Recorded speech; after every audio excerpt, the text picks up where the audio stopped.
Mortgage rates have surged and stayed high in the UK. For those with mortgages, they're probably thinking, well, should I bother with investment at all? Maybe I should just pay off my mortgage. So in this video, we look at how to structure that decision, but also the factors that you should consider when making it. This video is sponsored by Trading 212, which is a UK commission-free trading platform. So let's look at whether it's better to pay off your mortgage or invest in a bit more detail. Let's begin by looking at what's changed. The last time I made a video about this was in 2021, and it's really as if we're looking at two different worlds. Interest rates then were around 2%, and now we're looking at double that. So a mortgage rate of 5% or more is not unusual. So if we look at UK 2-year fixed mortgages, and this is if you're borrowing 75% of the value of the house, or 75% LTV, loan to value as it's called, you'll be paying a rate of around 5.7%, just under that right now. And if you've got a 5-year fixed, it's going to be around 5.2%. So what does that mean in terms of interest payments per month? Well, if we look at an average mortgage of say £300,000, what we're looking at is an increase of about 40% in monthly payments, from around £1,300 per month all the way up to about £1,900 per month. Now, one really important factor in determining your interest rate that you pay for your mortgage is that loan to value amount. So the more you borrow, the bigger the risk to the bank and the greater the rate that they'll charge you. Such that for a 2-year fixed rate, if you have a loan to value of 60%, you'll only pay around 4.5%, whereas if you have a loan to value of 95%, you'll pay 5.8%, much higher. So the question we'll try to address in this video, which seems on the face of it very simple, but of course isn't, is whether you should, if you've got a lump sum or disposable income, use it to pay off your mortgage or to put it into, say, the stock market.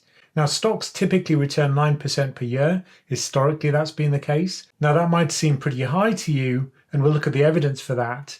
But certainly, now that interest rates are much higher at 5.7%, there's not such a big difference between the two. So paying off the mortgage is now looking more attractive as a choice. So I said 9% return for stocks. That seems pretty punchy. What's the evidence for that? Now, the evidence I'm going to use here is something I often quote, which is the Global Returns Yearbook, which was from Credit Suisse. Now it's going to be from UBS, I guess. And that shows you the returns for stocks, but also for property over a 120-year period. Now, UK stocks have returned on average around 5.3% between 1900 and 2022, whereas UK houses have returned around 1.8% over that period. Now, these are real returns. We've subtracted the rate of inflation, and so the returns are actually higher than that in nominal terms if you ignore inflation. Notice also that the period for stocks is slightly longer than it is for the housing market. That's because there wasn't an update since 2018 in the versions of the report which I've got. But this is a 120-year period, so whether we add 5 years or not isn't going to make a huge difference. The situation's even more extreme in the US, where stocks have returned 6.4% since 1900, and houses have just beaten inflation by 0.3%. Now, if we ignore inflation, and here I don't have housing market data for nominal returns as they're called, that's where you get these values of 9%. So for UK stocks, it's 9.1%, for US stocks, it's 9.5% over that period. Now, Vanguard produces a 10-year outlook, which looks at those long-term returns, call those the base rates, and it also modifies them based on things like how expensive stocks are. And the US is now looking quite expensive again. And so that tends to reduce the decade ahead returns. So for the most expensive US stocks, those are growth stocks, there's a very poor forecast. So growth stocks in the US are only expected to return in nominal terms, not considering inflation, 2.4% over the next decade. US equities as a whole also not so great, 5.1%. If we strip out the US from our global stock returns, we're going to get around 7.4%. And if we just focus on developed markets, then you'll get around 7.1% according to this forecast. But still, these rates are higher than what you'd get for the housing market, which is usually much lower than that. Now for the UK, we've got a huge amount of information about its policy rate, which goes all the way back to 1694. Now typically that's around 5%. And the recent decade which we've had of ultra low interest rates are in fact very unusual. Even if we focus on the recent period, the typical rate's been around 5%. Now that's well below the 9.1% that you get for stocks in the UK. Now the rate that you pay on your mortgage is usually a little bit more than the bank rate because they have to factor in things like credit risk, or a lot more if you have a very high loan to value. So what you can see is that it's been very unusual for the bank rate to exceed what you get for equities. So even if interest rates in the UK were 6%, they'd still be a little bit less than you'd expect to earn on stocks, even global stocks. Now I'd like to thank Trading212, which is sponsoring this video, and it's a platform I've been using for some time now in the UK, and I like it for a number of reasons. The first one is that it's very low fee. It doesn't charge a commission, and that makes it very competitive. Also, it's very innovative. So for example, let's say you wanted to regularly save money into your account, and you wanted to put it into the same mix of assets. Those could be stocks, they could be funds. How could you do that? Well, you create something called a pie. This is almost like a fixed set of weights, a portfolio within a portfolio. And that way you can always save to the same assets in the same proportions. Another problem that you often face as an investor is that some assets get ahead of the others. They have a higher return. And that actually changes the risk profile of your portfolio. How can you get around that? Well, you have to rebalance. You sell the thing which has increased in value and you buy the thing which has fallen in value. That can be quite tricky to do to get back to the original percentage weights. But with the pie feature, you just click one button. It makes it very easy to rebalance. Another really powerful feature of pies is that they have a social aspect. So you can look at other people's pies which they've published, or you can publish your own pies. And that way you can be inspired to create your own portfolio based on other people's research, or you can share your research and your portfolios. For example, I've created a set of portfolios called the Asset Mix Portfolios, which you can find on the platform. Now, as a viewer of PensionCraft, you get a special offer from Trading212 where you can claim a stock worth up to £100. So to get that, you have to open a new account with Trading212, you have to verify it, you have to deposit at least £1, and you also have to use my promo code, which is my first name, RAMIN. So now let's consider the pros and cons of paying off your mortgage. Now, it's not just about calculating returns and comparing different economic outcomes. Psychology plays a large part in this decision. Some people simply prefer to own the bricks and mortar that they live in than, say, investing in the stock market, which is very uncertain. So for those people, sure, paying off your mortgage should come first. However, other people simply say, I'll just do whatever's going to give me the best possible outcome economically. So for those people, they should favor investing because usually that's going to give you a higher return. Now, it is less uncertain if you pay off some of your mortgage because what that guarantees is that you're going to get a positive economic benefit over the period during which the mortgage is fixed rate. Now, for the UK, that's usually 2 years, sometimes it's 5 years. We do get some longer term mortgages, but they're quite unusual. After the fixed period ends, you're back into the realm of uncertainty because you don't know what the interest rates are going to be at that point. So it does become less uncertain if you pay off your mortgage. It is always a positive benefit. Sometimes stocks have negative returns, but what you don't know is what happens beyond the fixed point. Sometimes rates will be lower, and in that case, maybe you don't want to pay off so much of your mortgage. But certainly during the period of the fix, you're going to get a known outcome. Your disposable income will increase and you'll get that extra comfort of knowing that you own more of your house. One of the drawbacks with paying off your mortgage is that once you put money into the mortgage, it's difficult to get it back out. So that means it's reducing the liquidity of your overall wealth, and that reduces your options. So to take an extreme example, let's say you panic about high interest rates, you take all your available savings and you plow them into your mortgage.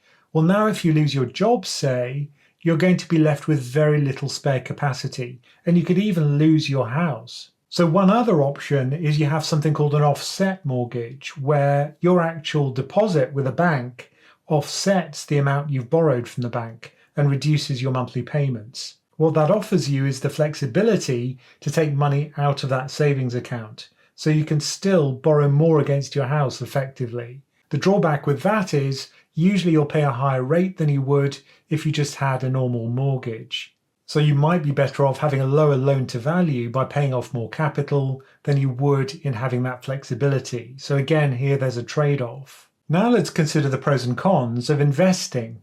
Now, if you've got a mortgage, the most that you can ever benefit from paying it off is the total amount of interest you'll pay over the lifetime of the mortgage, and that's finite. If you contrast that with stocks, there is no upside limit. Essentially, you have unlimited upside. Another benefit with investments like stocks or stock funds or bond funds or money market funds is that they're very liquid. You can sell them almost immediately, and that means that you've got more flexibility.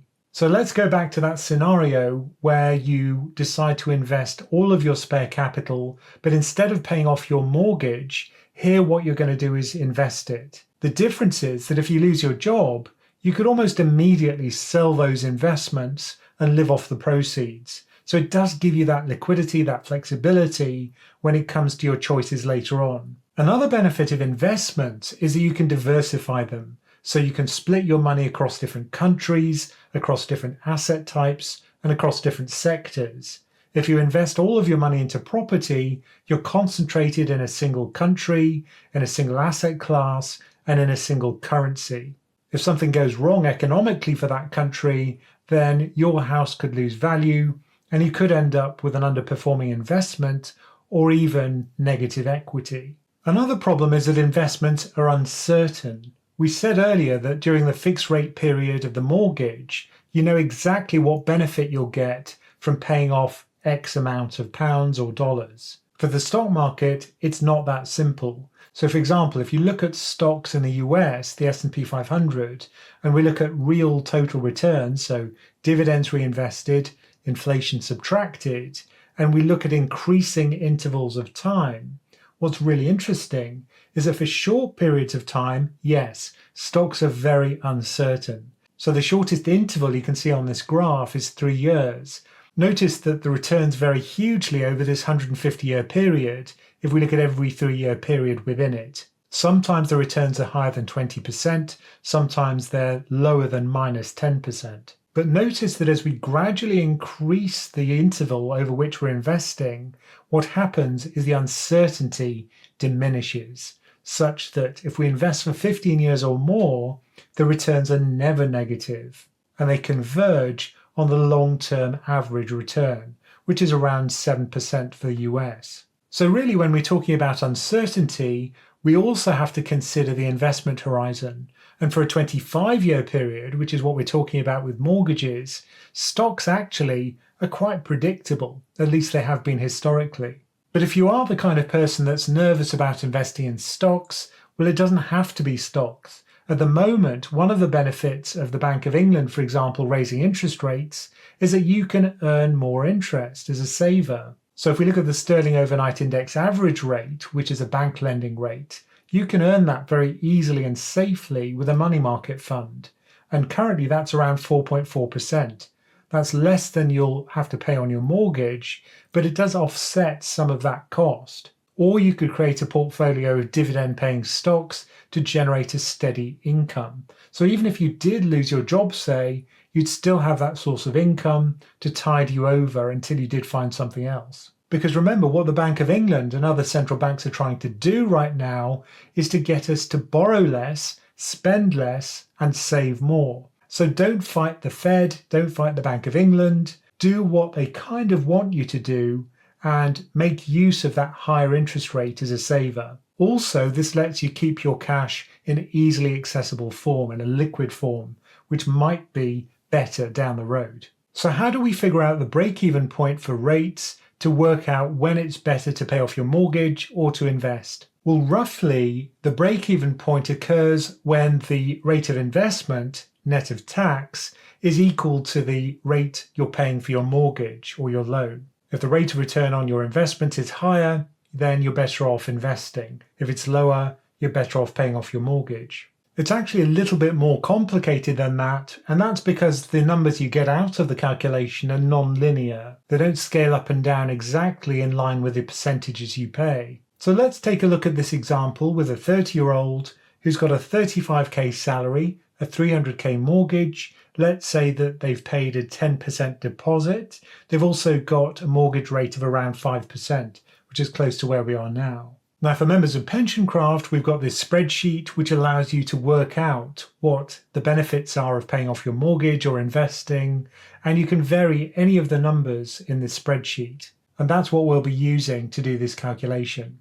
So to get us started, let's take a really extreme example where we receive a huge windfall the day after we take out our mortgage, and we'll pretend that we're not going to have a prepayment penalty or any other complication here. So we get 270k, and we can either pay off our mortgage or invest that, say, in the stock market. Now, over the course of the 25-year mortgage, you'll pay a huge amount of interest. You're going to pay £204,000. So that's roughly equal to the amount that you borrowed in the first place. So by paying off your mortgage immediately, you're saving that £204,000. However, if you took that £270,000 and invested it into the stock market, and let's say the returns are lowish compared to history, so 6%, well, that's going to turn into 1.2 million over that 25-year period. And if the rate of return on investments was closer to that 9%, then we're talking about twice as much for your investment, over 2 million. So you can see what a huge difference that fairly small difference in percentages can make compounded over 25 years.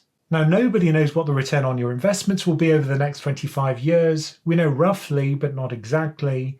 But we also don't know what the interest rate on average will be over that 25-year on a mortgage. You might have a 2-year, 5-year fix, but it's not fixed for the life of the mortgage. So what you can do with this grid, which I've displayed, is work out what you think is going to be the rate of return on investments and on your mortgage, and then see which is going to be better for you. The green bits are where the mortgage rate is greater than the investment rate, and there you're better off paying off your mortgage. The red bits are where the rate of return on your investments is greater than the mortgage rate, so there you'd be better off investing. In fact, it actually gets shifted slightly in favor of the investments. So to break even, you actually have to have mortgage rates a little bit higher than the rate of return on your investments. And that's because of the capped upside.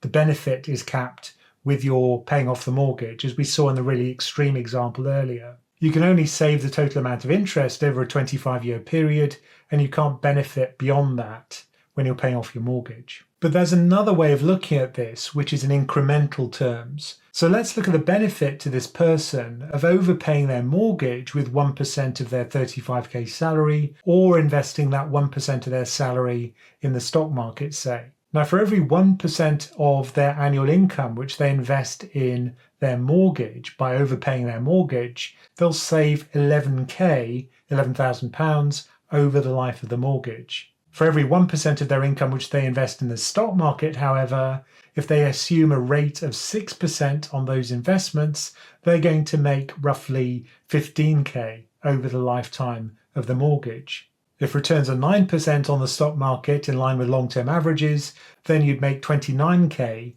for every 1% you put into your investments.